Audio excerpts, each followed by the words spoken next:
রমজানে সুস্থ থাকার প্রধান শর্ত হল সাহরি ও ইফতারের সুষম খাদ্য তালিকা।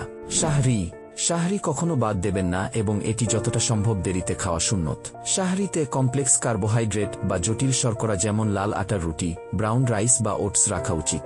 এর সঙ্গে পর্যাপ্ত প্রোটিন এবং আঁশযুক্ত সবজি দীর্ঘ সময় শরীরে শক্তি যোগাবে। ইফতার শুরু করা উচিত খেজুর ও পানি দিয়ে। অতিরিক্ত চিনিযুক্ত শরবত বা বাজারের রঙিন পানীয়র বদলে লেবু পানি বা চিনি ছাড়া তাজা ফলের রস বেছে নিন।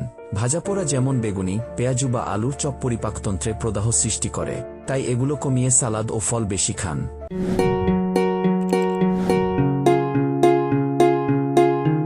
হাইড্রেশন। ইফতার থেকে সাহরি পর্যন্ত 2 থেকে 3 লিটার পানি পান নিশ্চিত করতে হবে। তবে একসঙ্গে অনেক পানি না খেয়ে বিরতি দিয়ে অল্প অল্প করে খাওয়া ভালো।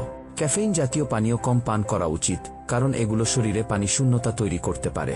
সঠিক খাদ্যাভ্যাস এবং চিকিৎসকের পরামর্শ অনুযায়ী ওষুধের সময়সূচি পরিবর্তন করে নিলে রমজানের মাসটি হবে প্রশান্তিময় ও স্বাস্থ্যকর।